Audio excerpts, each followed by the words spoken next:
నా జీవితం ఒక తెరిచిన పుస్తకం లాంటిది. తొర్రూరు మున్సిపాలిటీ 11వ వార్డు నుంచి కౌన్సిలర్‌గా పోటీ చేస్తున్నా. మరి స్థానికంగా వివిధ స్థాయిల్లో సోషల్ యాక్టివిటీస్‌లో గానీ, ప్రజా సంక్షేమ కార్యక్రమాల్లో గానీ, ఒక సేవకునిగా దాదాపు 30 సంవత్సరాలుగా ఈ ప్రాంతంలో పనిచేస్తున్నా. వివిధ పార్టీలకు గూడా సేవ చేస్తూ ఎంతో మందిని ప్రజాప్రతినిధులుగా గెలిపించడం జరిగింది. ఈ తొర్రూరు పట్టణంలో ఉన్నటువంటి మౌలిక వసతులు ఏమున్నాయి, ఇంకేం అవసరం అనే దాని మీద నాకు పూర్తి స్థాయిలో అవగాహన ఉంది.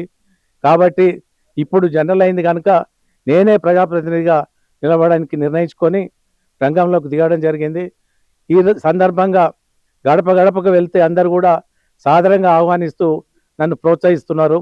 ఎందుకంటే ఈ పట్టణంలో మరి ఏ రకమైనటువంటి లాభాలకు తావియ్యకుండా నేను 30 సంవత్సరాలుగా నా జీవితం ఒక తెరిచిన పుస్తకం లాంటిది. నా మీద నిందారోపణలు కానీ, నేను ఎలాంటి అవినీతి కార్యక్రమాలు కానీ చేసిన సందర్భం లేదు. ఇతరులకు తోడ్పాటు అందించిన కానీ నేను ఎప్పుడు ఏ తప్పు కూడా చేయలేదు. దానికే నాకు ప్రతి ఇంట్లో కూడా మంచి స్వాగతం పలుకుతూ ప్రోత్సహిస్తున్నారు.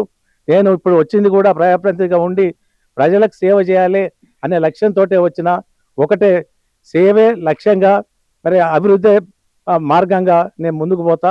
తప్పకుండా ప్రజలు నన్ను ఆదరిస్తారని భావిస్తున్నా. మరి ఇప్పుడు రాష్ట్రంలో కాంగ్రెస్ ప్రభుత్వం పాలనలో ఉంది. మరి నేను కూడా కాంగ్రెస్ పార్టీ నుంచి పోటీ చేస్తున్నా. స్థానికంగా ఎమ్మెల్యే యశస్విని రెడ్డి గారు, మరి ఝాన్సీ రెడ్డి గారు ఉన్నారు. వాళ్ళ సహకారంతో ప్రభుత్వం ఉంది కనుక స్థానికంగా ఏ సమస్యలు ఉన్నా కూడా నేను వాటిని అవలీలుగా తీర్చగలుగుతానే నమ్మకం నాకుంది. నేను తప్పకుండా ఆ కృషి చేస్తా.